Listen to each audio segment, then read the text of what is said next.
Shalom, saudara dan saudari yang terkasih dalam Tuhan kita Yesus Kristus. Marilah kita luangkan waktu beberapa menit untuk berkencan dengan Tuhan saat ini, agar dari hari ke hari kita semakin dekat dengan Tuhan, sehingga hidup kita semakin diberkati dan menjadi berkat.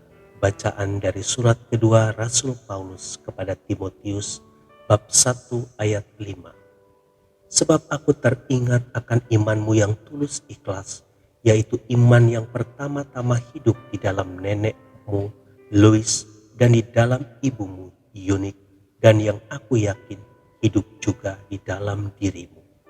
Demikianlah sabda Tuhan, syukur kepada Allah. Saudara dan saudari yang terkasih dalam Tuhan kita Yesus Kristus, ketika kita mendengar kata menular, yang muncul di benak kita adalah sesuatu yang negatif. Mungkin itu virus, bakteri, atau jenis penyakit lainnya. Tetapi apabila kita telaah lebih dalam, yang dapat menular itu bukan hanya sakit penyakit atau sesuatu yang negatif, melainkan juga hal-hal yang positif. Misalkan saja kita yang awalnya suka bermalas-malasan, ketika bergaul dengan teman-teman yang rajin, bekerja, lama-kelamaan kita tertular kebiasaan baik mereka. Saudara dan saudari yang terkasih dalam Tuhan kita Yesus Kristus, salah seorang anak rohani Paulus yang begitu giat memberitakan Injil adalah Timotius. Tentu saja Timotius tidak serta-merta menjadi pribadi yang mencintai Tuhan dan bersemangat melayaninya. Awalnya ia tertular oleh iman ibunya Yunik, lalu ibunya sendiri tertular iman sang nenek Lois. Faktanya, iman saja belum cukup jika tanpa disertai perbuatan. Alasan inilah yang membuat Paulus belum merasa puas ketika mendapati sang anak rohani tertular hanya oleh iman dari ibu dan neneknya. Dalam suratnya yang kedua kepada Timotius, ia menuliskan, "Peganglah segala sesuatu yang telah engkau dengar daripadaku sebagai contoh ajaran yang sehat, dan lakukanlah itu dalam iman dan kasih dalam Kristus Yesus."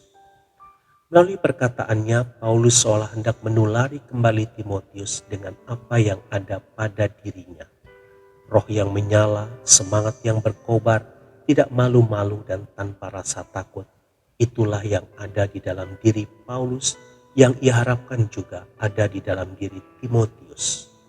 Saudara dan saudari yang terkasih dalam Tuhan kita Yesus Kristus, sekarang kita tahu bahwa baik sesuatu yang positif maupun yang negatif, semua itu dapat menular.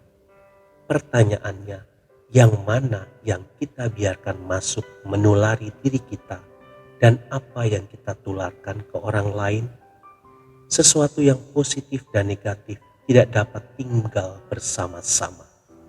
Maka kitalah yang paling menentukan ingin tertular dan menularkan pengaruh yang mana. Pergaulan kita, sikap kita, input dan output yang kita dengar dan berikan, semua itu semestinya sesuai dengan nilai firman Tuhan.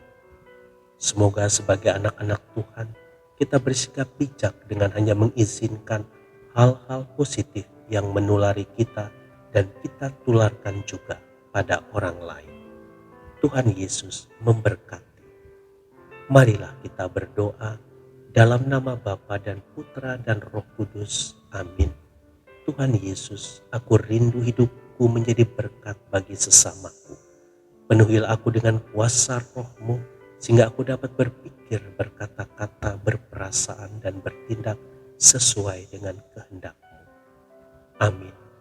Dalam nama Bapa dan Putra dan Roh Kudus. Amin.